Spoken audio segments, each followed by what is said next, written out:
Islam in the way that should be done. So we have tonight our Sheikh brother, Sheikh Yousuf. We are so glad to have him tonight with us at this center, at King Khalid Center.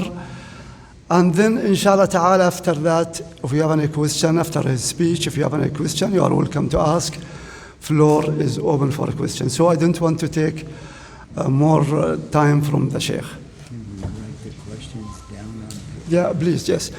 For the question, it will be written, inshallah, in papers, then the Sheikh will answer. We are going to distribute some, small papers with pens, and then the question could be written there.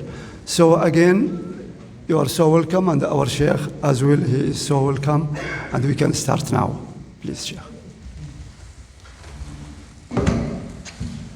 They told us not to start until everybody was here. So if you're not here yet, raise your hand.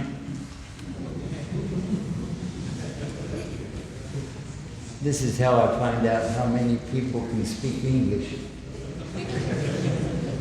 Alhamdulillah Rabbil Alameen. هو الذي جعل المسلمين والصلاة والسلام على الرسول الكريم هو الذي جعلنا المسلمين Alhamdulillah Rabbil Alameen. So after praising Allah subhanahu wa ta'ala and acknowledging that we all came to Islam eventually, some of us got a head start. I think the first row has some of the guys that have a head start on us. MashaAllah. However, what do we say to a non-Muslim who is interested in Islam or knows something, even if it's not right, about Islam? This is a question that I had when I came to Islam. I wanted more than anything for my family to come to Islam, and especially my mom and dad. The problem was, and still is, how do we get that message out to them in a correct manner? I spent one day with my mother, and I was talking to her while we were driving, and a rainstorm came up, and I slowed down purposely to get the message across. And she said, I agree with everything you have just said. This is making so much sense to me. So I dropped her off. I didn't know how to give the Shahada to somebody, but I was really happy with what she said. The next day she called me and said, don't ever talk to me about religion again. And then she said that she had picked up a book, a used book, at a dollar store. She paid $1 for it. The cheapest way to get to hell. That book was so full of really retarded messages about Islam. But she believed it. And then when she talked to my sisters, they all told her, you're an old lady, don't change your religion.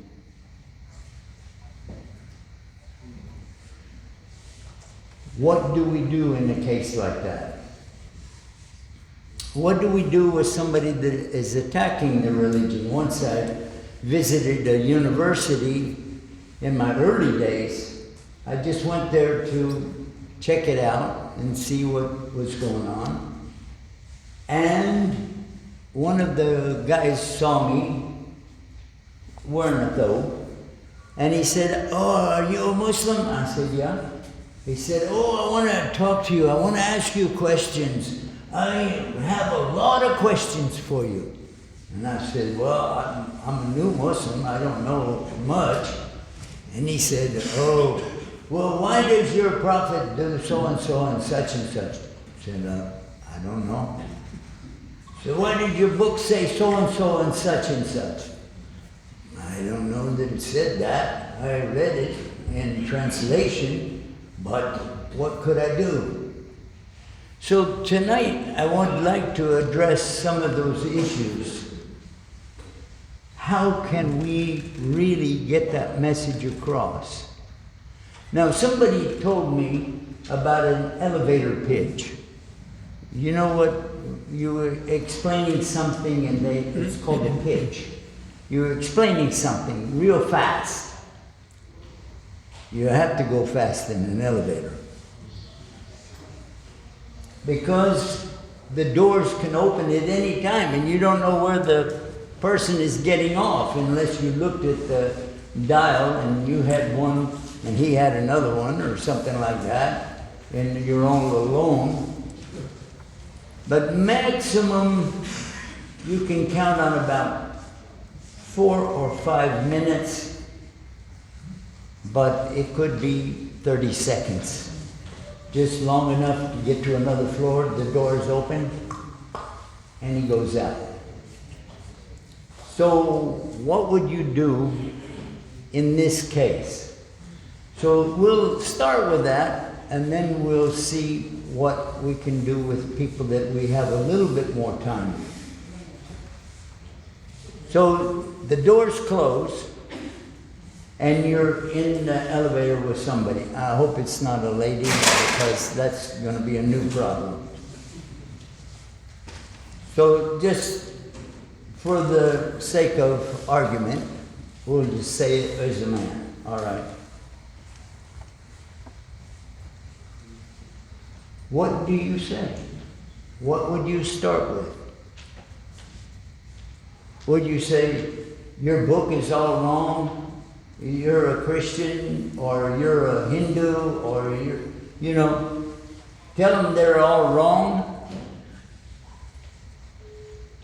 No? You want to open a debate? Huh? You don't really have time in an elevator for a debate. I'm going to tell you that right now. So what should you do? Well, first of all, you can ask the person, how you doing? Yeah? That's a question. People usually like questions more than they like statements. Don't even suggest, are you doing okay? No. How you doing? Maybe he'll say, it's a rotten day. Or maybe he'll say, it's a great day. Or he will say, none of your business. But you still have a big question to ask him. A real big question that most Muslims go around this question. But I found that it was the best question to start out with. Is there really a God? Is there really a God? That's the question. He has 3 possibilities in an answer. Well, 4. He can say yes. He can say no. He can say, I don't know. And the 4th one is, none of your business. But I never encountered that, so I would throw it out there. Maybe he could say that. The thing is, he has already heard the question. Even if the elevator doors open now and he walks out, you've done something to his mind. Is there really a God? Is there really a God? And if Allah wants, He can guide that person. off of your statement because you made a statement in a question. Is there really a God? But you opened it up so that he can think. You didn't tell him there is. You just said, is there? Suppose that the elevator door doesn't open that quick, and then he says, yes. What would we do then? Next question. The second question is related to the first question. If he says yes, then you can say, is God one?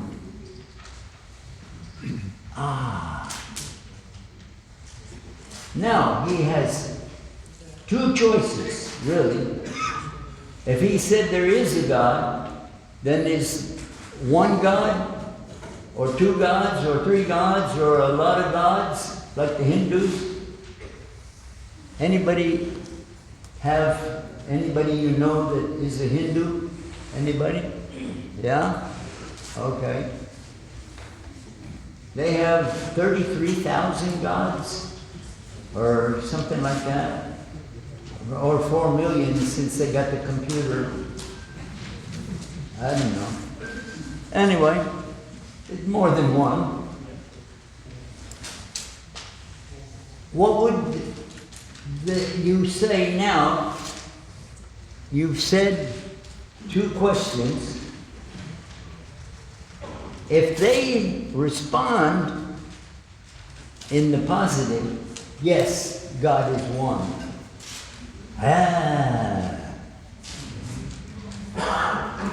You know where you go from there? Right to the Quran or the Bible. They said there is a God. God is one.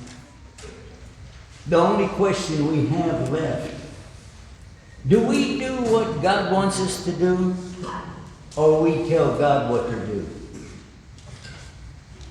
Everyone I've asked this question, if they got that far, they said, oh, we have to do what God wants us to do.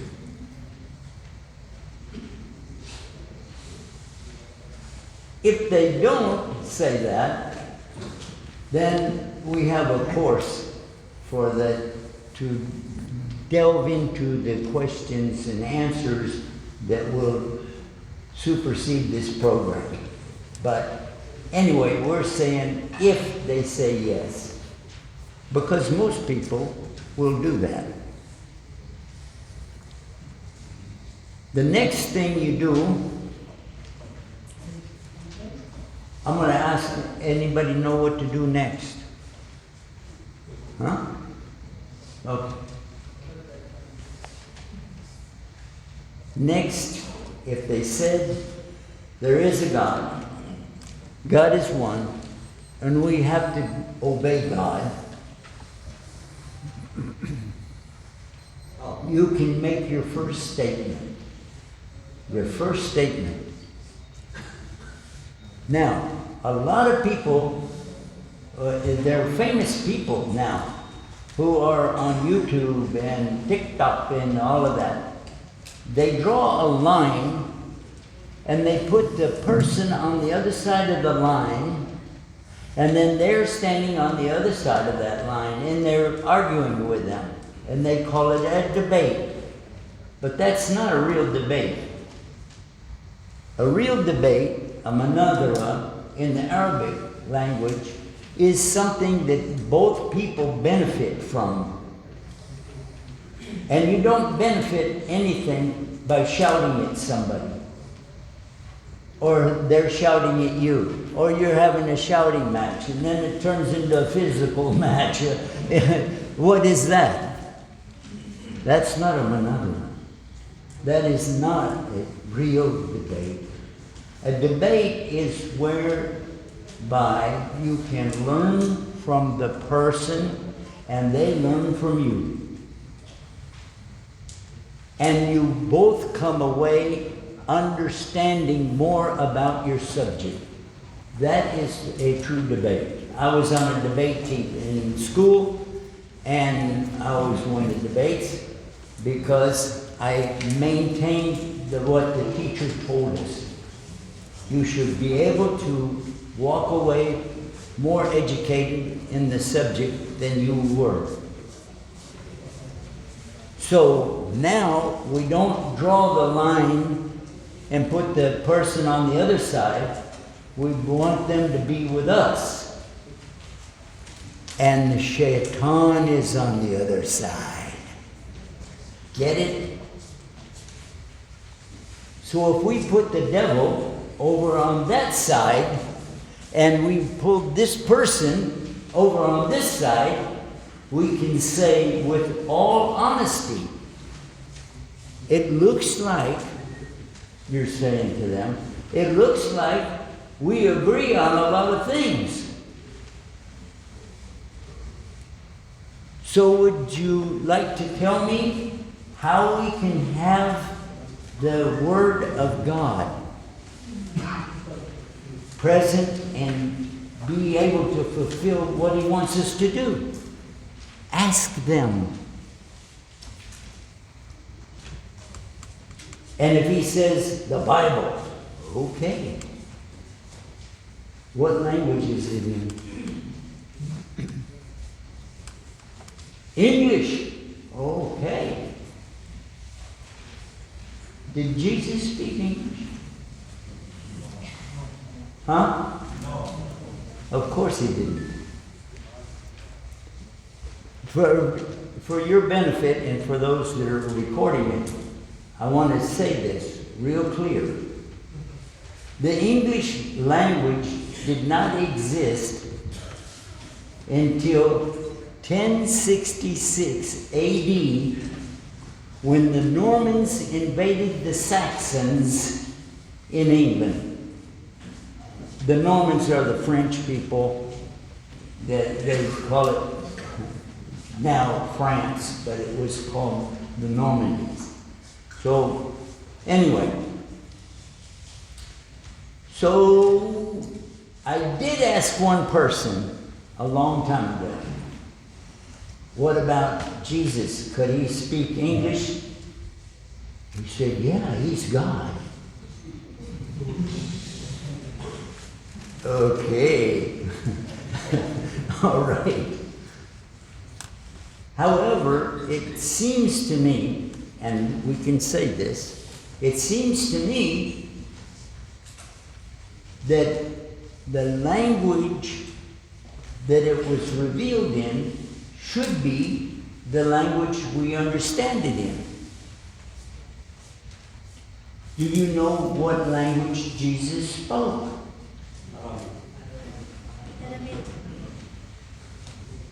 They're going to say Greek,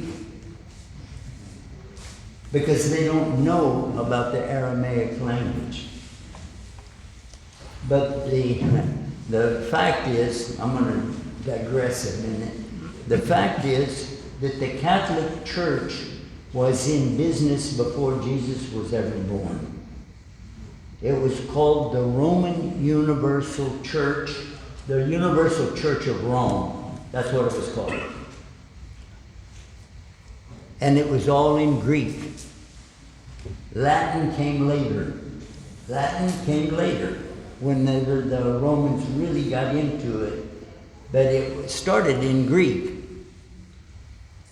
But about 400 years before Jesus, give or take. Now, the way that it came, the Roman Church persecuted the Christians. That is exactly what happened. For 300 years after Jesus, they were torturing them, killing them, and it was a sport.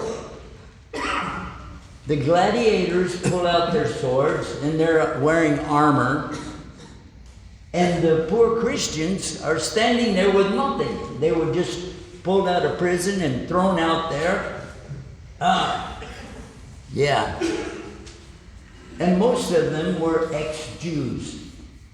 They followed Jesus, who was a Jew, and then they suffered the consequences.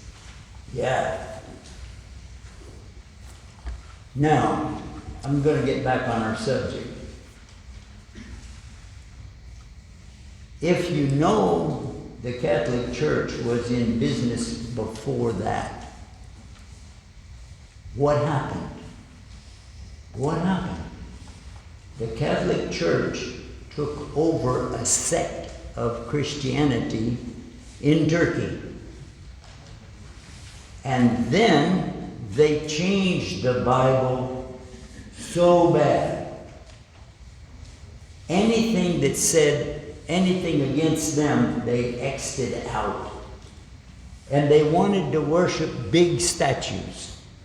Is it permissible for us to make a statue of Muhammad ﷺ and worship it? Duh. That's, even I want to wash my mouth out for saying it. You know? A'udhu billah. That is horrible. The second commandment in the Bible always said, do not make unto me, that's Allah talking, any graven image, any statue, of anything that walks on the earth, swims in the sea beneath, or flies in the air above. Anything. It doesn't say a specific thing like a bird or a cockroach or anything like that. It just says anything that walks, flies, or swims. They took it out.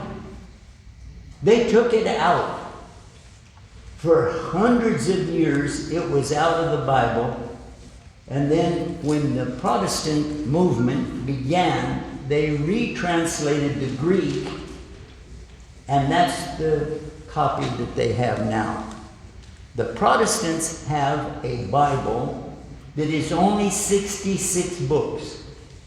66 books, separate books within which are chapters. Okay? Now, the Bible that the Catholic Church has 73 books. The Protestant Bible has 78 books. So which one do you want to believe? Okay, say that we're going to go with the Protestant book because it has the most Bibles, the most chapters or books in it. So, okay. Are there different versions of it? Yeah, well, okay. What are we going to do?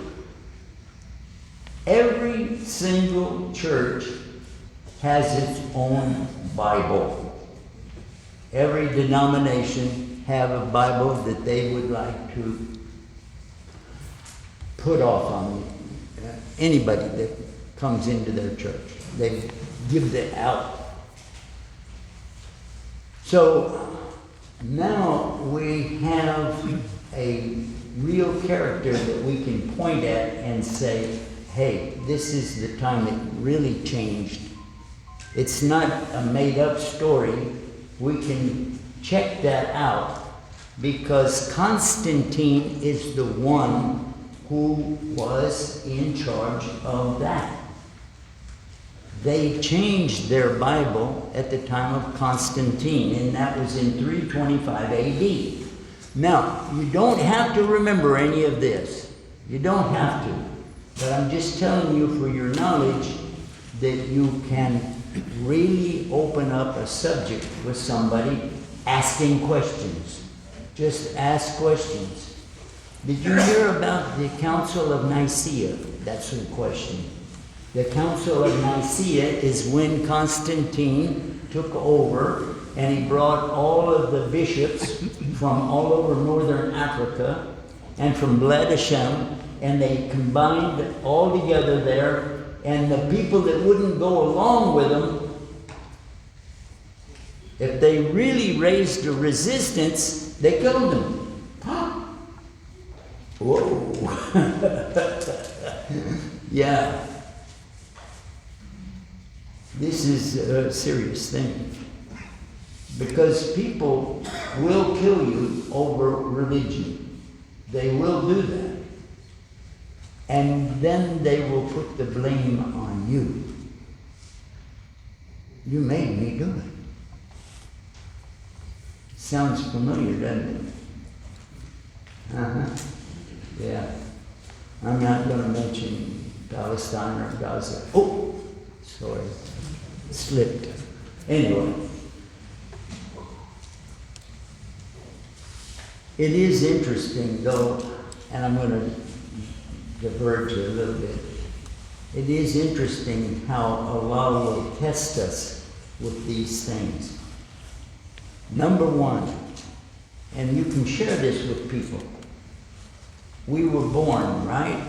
And they'll say yes. Are we all going to die? Yes. Are you sure we're going to die? Some Christians will say, no, I'm not going to die. I'm going to be raised up. Okay? Well, we believe that. We'll be raised up after we die. Yeah? But they say, whoever believes that Jesus is God, they will have everlasting life. And they get it from the Bible, John 3:16. For God so loved the world, He gave His only begotten Son, that whosoever believes in Him shall not perish, but have everlasting life. Okay? And then it comes in your mind, well, wait a minute. So Jesus Himself didn't believe it because according to you guys, He died on a cross. So He didn't believe it. Huh? Right away. And what about the preachers over the last 2,000 years that died? Didn't they believe it? So, excuse me, I don't think that that was translated properly. However, now, when we get to the Bible, we don't want to harp on that too hard because they have been examining that and finding out that there are things that maybe that they will agree there's a mistake or something that is not right. But they don't like to share that. However, we can tell them the book that I have in my hand, the English version of the Quran, has mistakes. It has mistakes. You know why? It's written by human beings. So it has to have mistakes. And it doesn't give the full message. Only the Quran in Arabic gives the full message. Is that true or false? There is no book like it, so you can't make a book like it. So get over it and realize that if somebody wants to burn a copy of a translation of the Quran, be the first one to light the match and give it to him. Go ahead, burn it up. We have, after the program, write it down.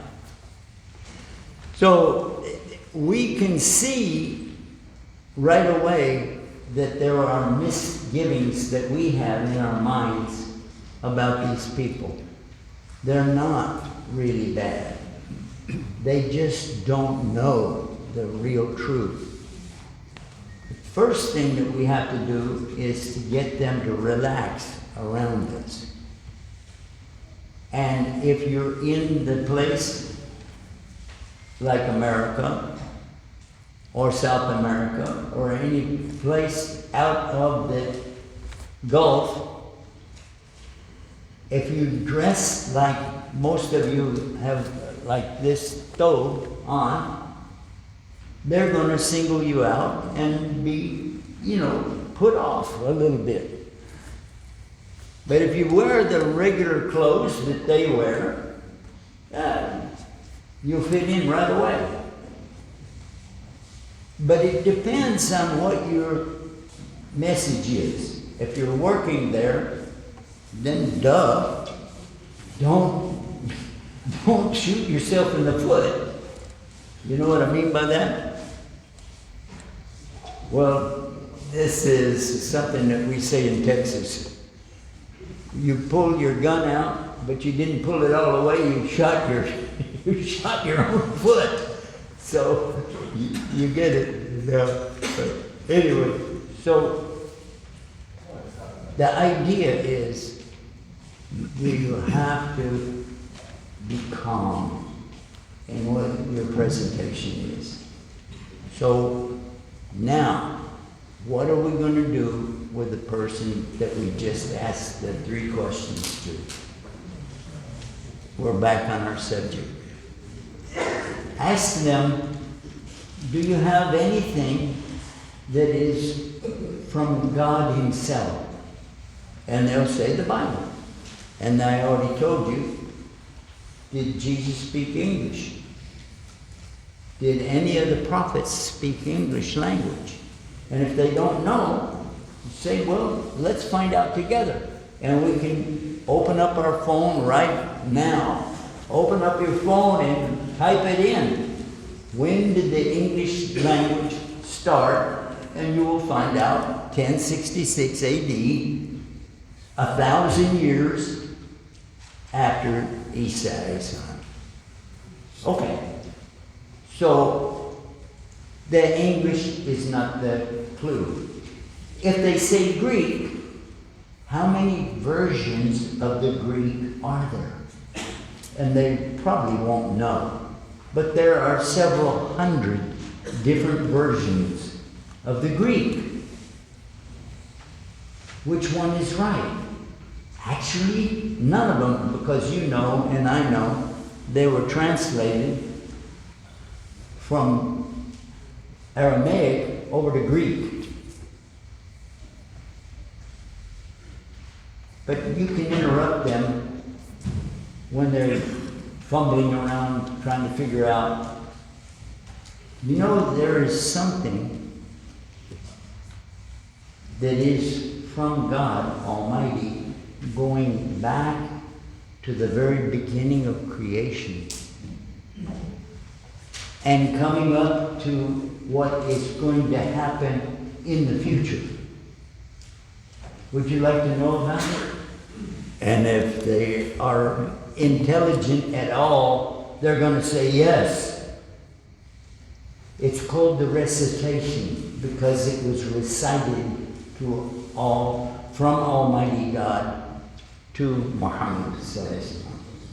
It's called the recitation. Don't use the word Quran. Use the word recitation because they'll understand that right away. Reciting is out loud, not read. That is a mistranslation on purpose by the Catholic Church. The very first Quran translated into the Latin language was by the Catholic Church. And as a matter of fact, it was translated when English was only 30 years old. And they put the word read instead of recite because they said we can prove the Quran is wrong right from the first word. Because their prophet didn't know how to read and write.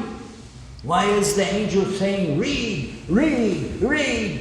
And then they make somebody made up a false hadith. Ana ummi, ana ummi, ana ummi.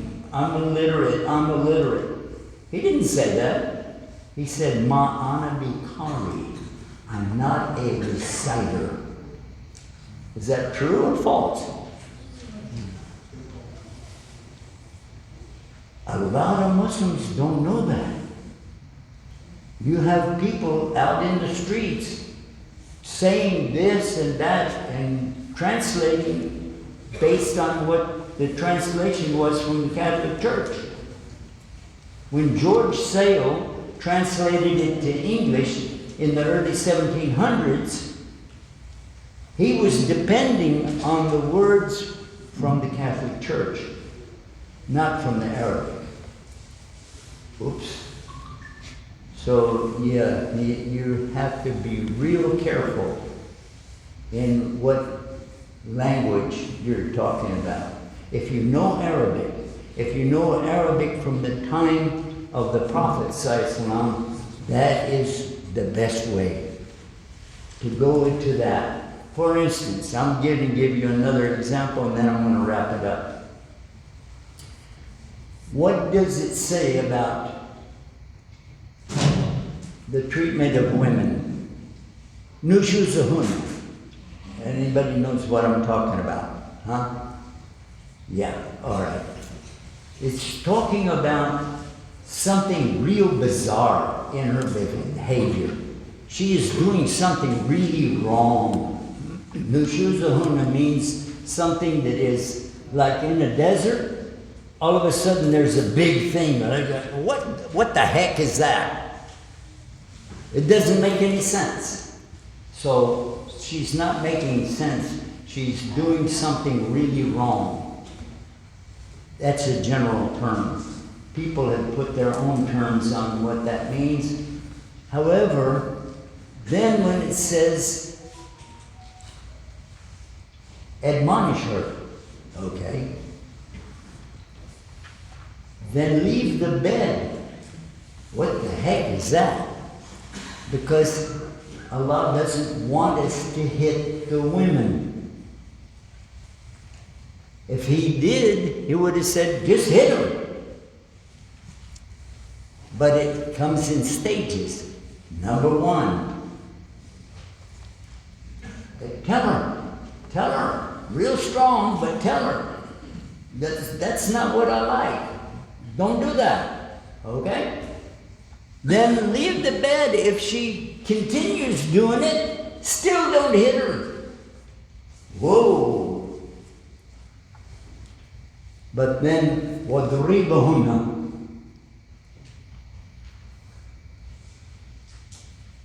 When I asked the question to the Sheikh, he smiled and he said, I was waiting for you to get to that question. That was 24 years ago. And when I asked him, I said, well, what is the answer? He said, I'll show you what is darba. And he stood up and he started walking toward me. And I said, what is that? He said, this is darba. I said, you walk on your wife? He said, no. And this is one of the forms of darba. I said, oh, I didn't know that. He said, most people don't. They just go with what the translations are. But he gave so many examples, like for instance, strike. What do we call it in baseball? Somebody throws a baseball and you miss it. We call it a strike. What if you miss it twice? Strike two. What if you miss it 3 times? Strike 3, you're out. But you didn't hit it. So that is where they get the strike from. Okay. It doesn't mean that you have to hit them. Actually, there are 2 maybe 3 possibilities. I like to go with the one that is a physical contact. It's percuss. Any doctors anybody students of medicine? Okay. Percuss is what the doctor does to you and like that. That's percuss, and that is what the ulama have allowed. They said, I think the second ruler, I think he was the one that said, Malik, Imam Malik. He said that you can use a toothstick. But the Prophet ﷺ didn't say that.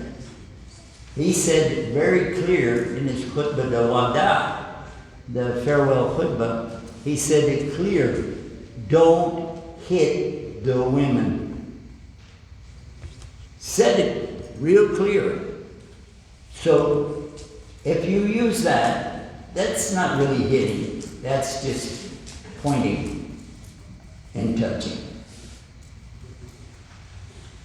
There are some others, but I don't want to get into that at this time.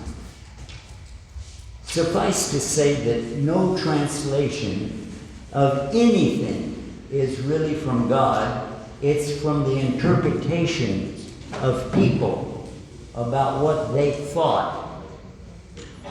So go with the Quran in the Arabic language. Learn the Arabic language. If you really want to know what Allah said, He said it in Arabic. Why do you need to translate it? Just learn the Arabic. Duh. You can learn it. It's easy. It's easy to get the basics. Start with the letters. Start with how they connect or don't connect. And then the pronunciation. And if you pronounce it like I do, shame on you, but I have a Texas accent, and it comes out, Assalamu alaikum. So I'll wrap it up with that. We can now enjoy the meeting with someone who is not a Muslim. We know what to start with. Then, as a closing statement, I don't know everything, especially about God, but He knows all about me. So I would like for you and me together to go to paradise. That sounds nice. So if you want to get my phone number, you can call me, or I can call you right now and get it on my WhatsApp, and we can communicate and talk about it. And if you have something better, now this is what the person said to me. I was trying to convince a Muslim to be a Christian for 3 months. And I brought him to our house. And he stayed with us for 3 months. And I watched him pray 5 times a day. And sometimes when I would get up in the night and I would find him over there at the Qibla, the direction, praying. I asked him one time about that. I said, why did I see you praying last night? And he said, oh, really? I said, yeah. You said you only had to pray 5 times. That was 6. He said, well, you can pray as much as you want to, and I want to do that in the middle of the night.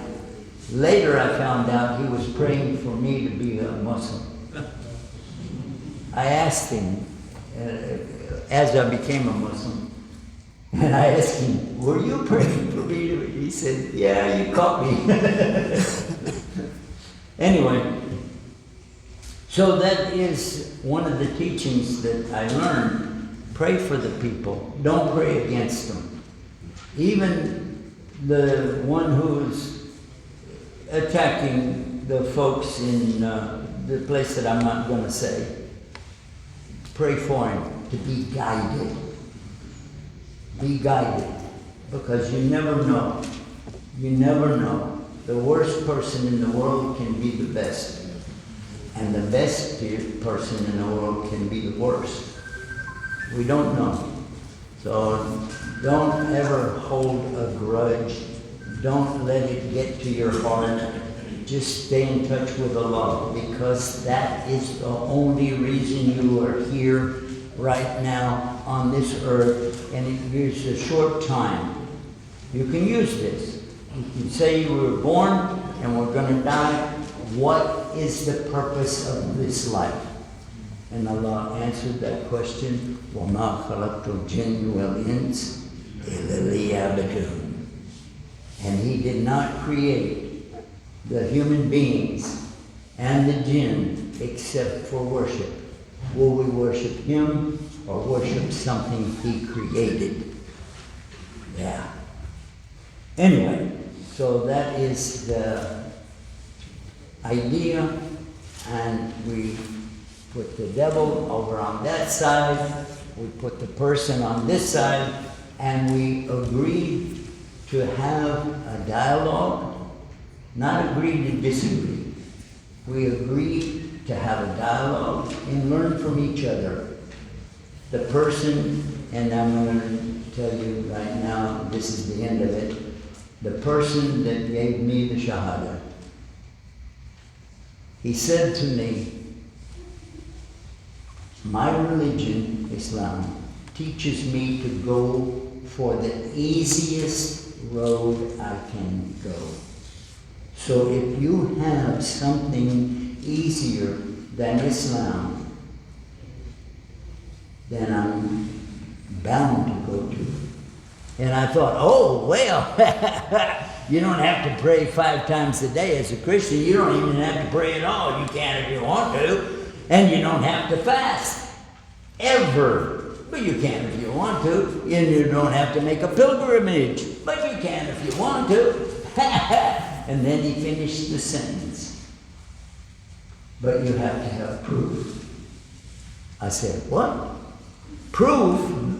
Proof? Religion is not about proof, it's about faith. He said, in Islam, we have faith, but we have the proof to back it up. And I said, without thinking, I said this. You mean to sit there and tell me, as a Muslim,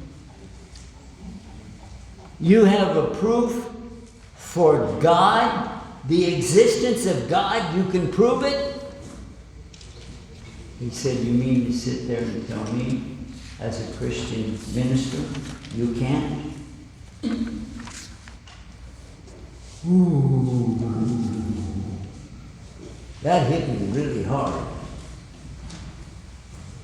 The other thing he said, and this was the closing statement, we were walking at night outside in the farm that we lived in.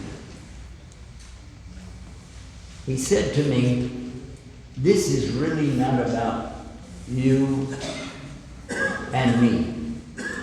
This is not really about you and your father, or you and your mother, or you and your wife, or you and your children, or you and your customers, or you and your people. This is about you and him. Go talk to him. And then he walked away. I thought, huh? He walked away? Why?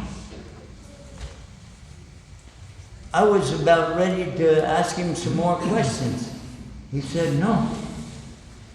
Go talk to him. So I did. I took his word. And I went out. And I put my head down on the ground. I saw him doing it for 3 months, 5 times a day. I put my head on the ground. I didn't know what to say. I didn't know anything about the ruku or anything like that. So I just put my head on the ground and I said, God, if you're there, guide me. And when I raised up my head, I knew right away. It's not the outside world. It's the inside world that every single person has to deal with on a different level. Every one of us is dealing with ourselves. and our relationship with Almighty God. And if you can get a benefit from people and you learn from them, that's a bonus. However, if the people are not benefiting you, being closer to Allah, leave them. Leave them real quick. So that's in a nutshell, a big nutshell, but that's it. Assalamu alaikum warahmatullahi wabarakatuh. وعليكم السلام ورحمة الله